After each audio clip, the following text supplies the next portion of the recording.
Welcome back to our service. Bill Wyman, the steady and cool bassist for the Rolling Stones, laid the groundwork for the famous songs that changed the course of music history. Mick Jagger, the charismatic boss with a long and successful career, was always the center of attention during those years. And now Wyman has chosen to cut through the glitz and glamour and tell a story that has never been told about his troubled relationship with his famous bandmate. Behind Jagger's happy smile and sure of himself attitude is a man with a strong will and a big ego. This very trait helped the Rolling Stones have a great success, but it also caused permanent problems within the band. How could Jagger, a musical genius, take the group to the top of their game while also making things worse between his best friends? What made Bill Wyman, who was once thought to be the band's rock star, feel like Mick Jagger was the only one playing the big game? Let us go on this emotional journey where fame's bright light not only blinds people on the outside, but also hides the struggles, pain, and sacrifices that lie beneath it. Inside Strife, their loyal bassist, Bill Wyman, was one of the band's most underrated members. While Mick Jagger and Keith Richards were always the center of attention, Wyman played the drums and kept the beat for classic hits like Satisfaction, Paint It Black, and Gimme Shelter. He kept the Rolling Stones sound stable, giving other band members a chance to shine. But Wyman said that because of this quiet input, he was often not appreciated by the group. He never seemed to be heard when important choices or discussions were being made, especially by Mick Jagger. In an interview, Wyman said, "He didn't ask me what I thought. Things were set in stone before I could say anything." Mick Jagger was famous for being very talented and driven. He was often called the heart and soul of the Rolling Stones. He was ambitious, but that drive also made him a harsh boss. Wyman says Jagger often made big choices about the band's direction without asking the other members for their input. From choosing songs and how they were arranged to how they were promoted, Jagger had full power. Wyman felt like this was wrong and left him out. He thought Jagger didn't see the band members as partners, but as workers who were just doing what they were told.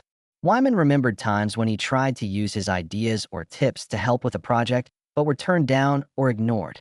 Occasionally, he said, "I wondered if I was still a member of the band or just the bassist who played when told to." Not having a say in the band wasn't the only thing that made them feel left out. It was also because Jagger often got all the attention. Even though all of the Rolling Stones members helped make the band successful, Mick Jagger was almost always given all the praise. Wyman felt that Jagger's huge personality made his work and the work of others seem less important. Jagger talked about the Rolling Stones like they were his own project, even in interviews that T.O. Wyman and the other members. This made them feel like they weren't equals, but rather extras on Mick Jagger's trip. Not only did Jagger's strict control stop the band from being creative, it also made problems within the group worse. This wasn't just a personal matter for Wyman. It was a big problem for keeping the group together. He said that Jagger could have made the band so much better if he had learned to trust and value everyone's thoughts. And because of these thoughts, Wyman decided to quit the band in the early 1990s that the Rolling Stones kept doing well without him. But Wyman thought the group had lost an important part of the spirit of working together that made them famous in the first place. Bill Wyman didn't say bad things very often, but when he did, it was because he was angry that he had spent his whole career backing a band that he never thought was thanking enough. Wyman's writings show us not only how great Mick Jagger was, but also how deeply broken one of the best bands ever was on the inside.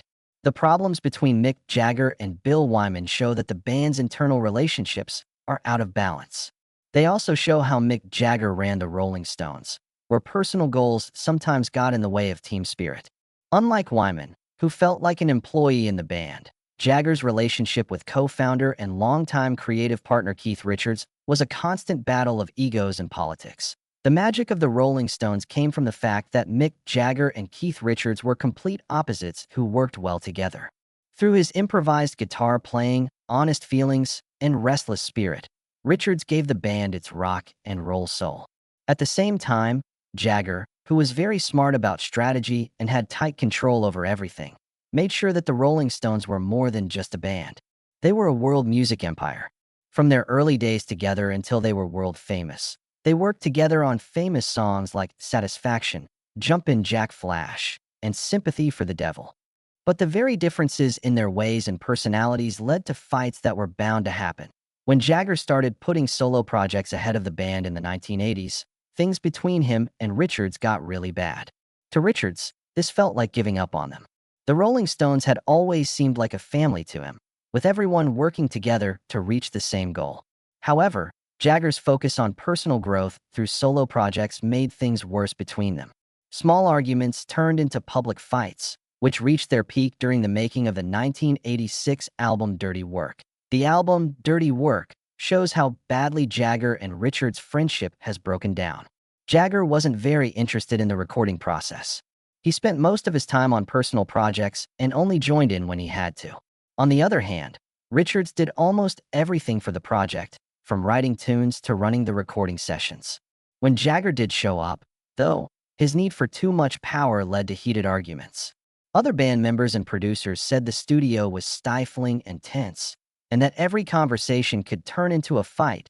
In a public attack on Jagger, Richards, who strongly defended the band's unity, called him a man who only thinks about himself. Intense recording slowed down the album's progress and left a mark on the finished product. Some people bought Dirty Work when it came out, but critics and fans had mixed feelings about it because the band's songs didn't seem to fit together. The record was a sign of how divided the band was, as personal problems had gotten in the way of the team's spirit that had made them strong in the past. The effects of these tensions went beyond the music and had a big effect on Jagger and Richards' personal friendship. At the time, Richards said that he and Jagger could barely talk to each other outside of work. In the 1980s, they worked together the least, and there wasn't much hope of getting along again. But in the end, these disagreements helped them think about and change their relationship, which is what made the Rolling Stones last for decades. Even though they had many fights, Mick Jagger and Keith Richards are still one of the most famous creative teams in music history. Their complicated relationship, which was both an inspiration and a source of deep pain, shows that great art often comes from conflicts that can't be avoided. With Dirty Work, the Rolling Stones not only left behind an album, but also a story that clearly shows how personal egos and group spirit can clash. It is an important part of the band's legendary history.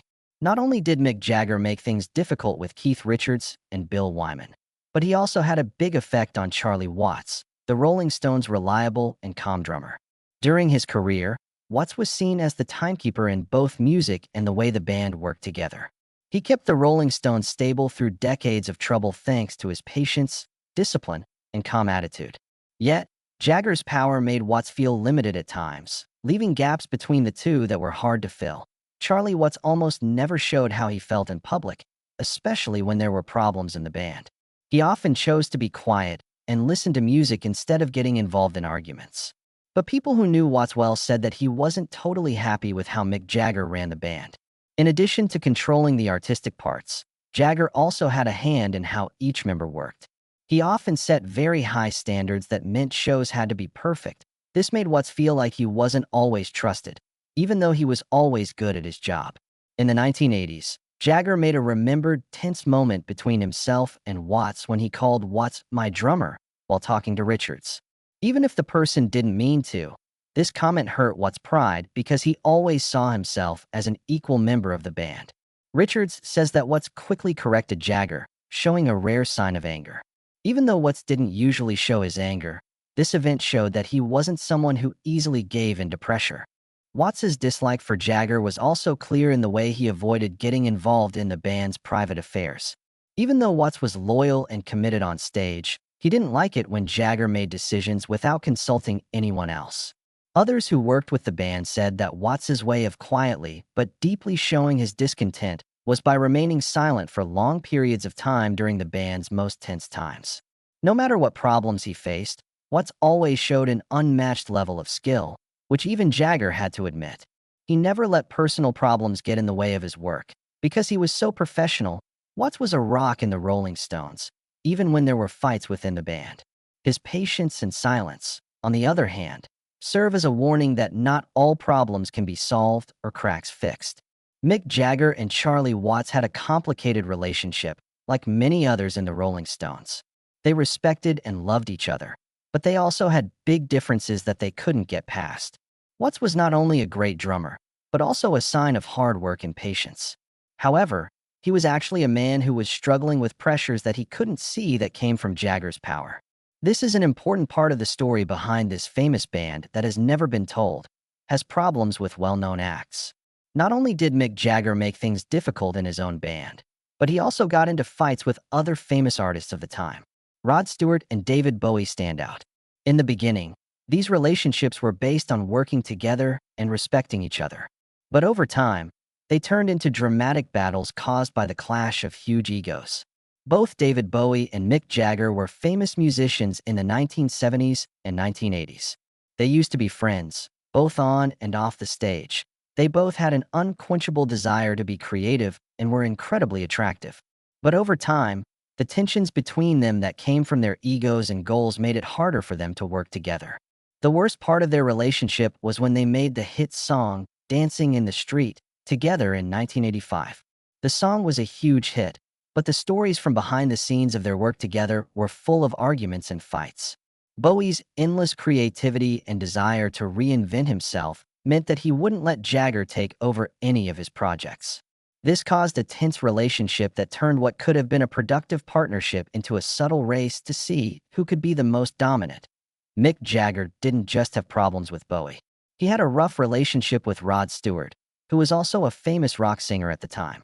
Stewart and Jagger were both well known in the rock music scene for their exciting shows and unique voices. Instead of working to build a good business relationship with Stewart, Jagger often criticized him and even played down his skills in a number of interviews. Jagger's rude comments made Stewart feel hurt, which made things worse between them. Their friendship turned into a fierce rivalry because of this, which made things more difficult in the music business than they needed to be. These disagreements weren't just between people. They showed how Mick Jagger dealt with people in the music business. Not just in the Rolling Stones, but in the whole music business, he always tried to show that he was in charge. This goal made Jagger an even bigger rock star, but it also put him at odds with many of his peers. These issues between David Bowie and Rod Stewart were not just about professional rivalry. They also showed what it costs to be in charge in a world full of egos. Their changing relationships, from friends to enemies, teach us a lot about how complicated high-profile rock music relationships can be. What you might not know about Mick Jagger's personal life. In addition to being a rock star, Mick Jagger is also very charming. A man who had a magnetic draw that drew many women to him. In the course of his long career, Jagger dated many beautiful and bright women, including Marianne Faithfull, Bianca Jagger, Jerry Hall, and many more. However, these relationships that seemed romantic were often harmed by his mental distance and repeated cheating, which were common in his love life. Jagger was always getting respect and attention because of his charisma and fame. His longtime girlfriend, Marianne Faithfull, once said that Jagger was very interesting but hard to get close to personally. She talked about how living with Mick Jagger when he was at the height of his fame was like living in the shadow of a superstar, where his busy schedule and lifestyle often got in the way of private times. When Faithfull could no longer handle the problems and stress that came from Jagger's way of life, they broke up. Jagger got married to Bianca Jagger, a woman known for her style and strong personality, after his relationship with Marianne Faithfull ended. People used to think they were the perfect couple in the 1970s, but their marriage quickly fell apart when rumors spread that Jagger was cheating on her husband. Bianca told the truth in an interview. "Our marriage only stayed together because of his fame." Once they were no longer married, Jagger started dating Jerry Hall, and the two were together for over 10 years. Jerry Hall had 4 children with Jagger and tried to keep the family together, but she could not stand his repeated affairs. The end of their relationship was painful for Hall because one of Jagger's affairs became public. On the other hand, Jagger's relationships are only one part of his complicated emotional life. His job as a dad is another thing that doesn't make sense. Jagger has 8 kids from 5 different women, and he has always made sure they have enough money. He made sure they always had the things they needed. He never spent much time with his family, though, because he was always touring and focused on his work. Family members said that Jagger loved his kids, but he wasn't very involved with them as a parent. His time with his kids was often short and infrequent, which made them feel emotionally absent even though he gave them financial security. Many people think that Jagger loves his family, but the main thing that has shaped his life is his fame. Even though they grew up in a wealthy and famous family, his kids had to face the fact that their dad belonged on stage more than with them. Not only did this make Jagger and his kids less close, but it also made him a complicated person. A talented dad who was so focused on his job that he neglected his ties with other people. Mick Jagger has said that he doesn't regret any of the decisions he's made in his life, but the sad parts of his private life show the price that fame always comes with. His romantic and family ties make the stark contrast between the bright lights of the stage and the emotional holes in his personal life stand out.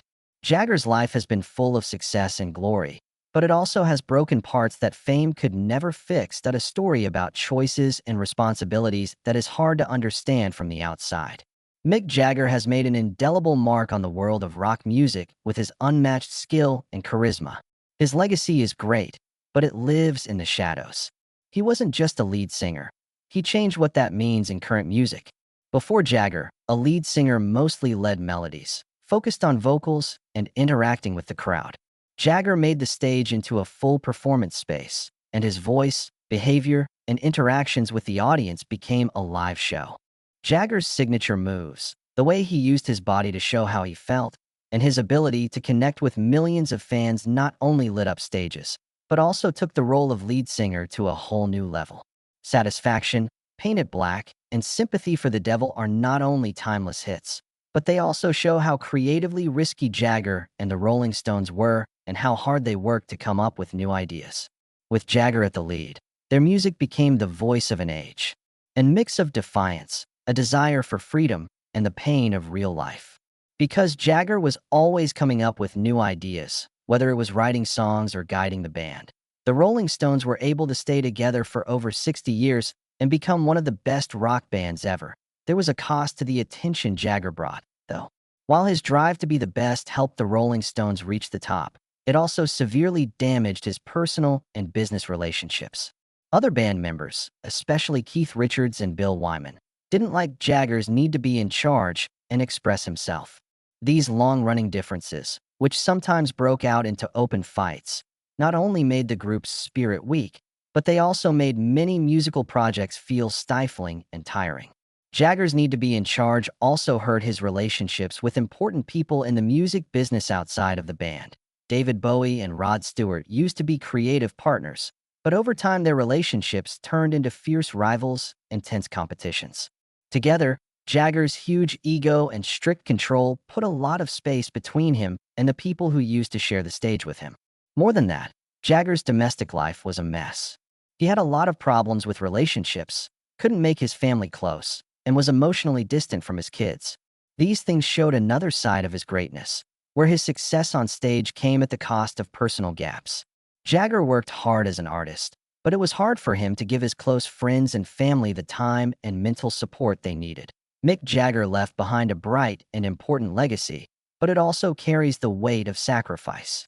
He is a live example of how hard work can pay off, but he is also a true example of the cost of ambition. While Jagger was in charge, the Rolling Stones ruled the music world, but they also showed that being great often means making huge sacrifices. Even when the spotlight is shining brightly, the shadows of conflict, stress, and loss are always there. They are an essential part of the story of a legend. Mick Jagger is further than an artist, he's a symbol of strength and never-ending invention. Although he has had problems and battles behind the scenes, Jagger has stayed strong over the years, pushing himself to new heights and changing what success means to him. Jagger is attractive not just because of his voice or the way he performs, but also because he is determined to never give up, no matter what. He is a live example of how talent and determination can change the music business for generations to come. Did you know that Mick Jagger's relationship with the people in his band is complicated? Is his drive to succeed something to praise or something to criticize? Leave your ideas in the comments section below, and don't forget to like and subscribe to find out more about the people behind rock stars.